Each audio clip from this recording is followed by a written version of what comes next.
ఎపిస్టన్ files అమెరికాతో పాటుగా ప్రపంచ దేశాల్లో అనేక మంది నాయకులని రోడ్డుకు లాగుతున్నాయి. అందులో అమెరికా మాజీ అధ్యక్షుడు క్లింటన్ ఒకడు.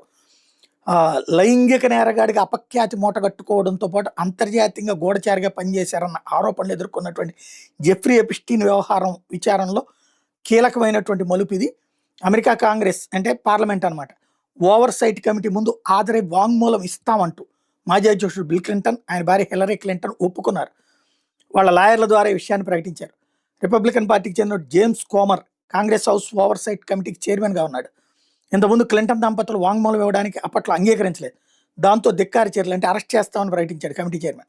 ధిక్కారి నేరం రుజువైతే భారీ జరిమానా చెల్లించడంతో పాటు జైలుకి వెళ్లాల్సి వస్తుందని చెప్పుకొచ్చాడు. దీంతో క్లింటన్ దంపతులు మా మీద అటువంటి చర్యలు తీసుకోవద్దంటూ ఓ రకంగా లొంగిపోయారు. వచ్చి వాంగ్మూలం ఇస్తామని చెప్పారు. అదే సందర్భంలో మరోవైపున ఎపిస్టీన్తో దగ్గర సంబంధాలను వ్యక్తిగా పేరుబడినటువంటి ప్రముఖ బ్రిటిష్ రాజకీయ నాయకుడు పీటర్ మండెల్సన్ కూడా బ్రిటన్ పార్లమెంటు ఎగువ సభ అంటే మనకి ఇక్కడ రాజ్యసభ లాంటిది, అక్కడ దాంట్లో శాశ్వత సభ్యత్వం ఉండి అతనికి ఇంక ఎన్నిక కానక్కర్లేదు, పర్మనెంట్ మెంబర్ అనమాట. అతను కూడా రిజైన్ చేస్తున్నట్టు ప్రకటించాడు. ఎపిస్టీన్తో విపరీతమైన సాన్నిధ్యం ఉంది మండెల్సన్కి. అతని సభ్యత్వాన్ని తొలగించేందుకు ప్రభుత్వం చట్టాన్ని తేవడానికి రెడీ అయింది. దీంతో అతనే రిజైన్ చేస్తున్నాడు.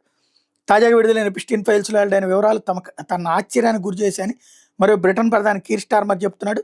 ఈ ఉదంతంలో అమెరికా ప్రభుత్వం తాజాగా 30 లక్షల పేజీల సమాచారాన్ని విడుదల చేయడంతో అనేక మంది జీవితాలు అతలాకుతలం అవుతున్నాయి.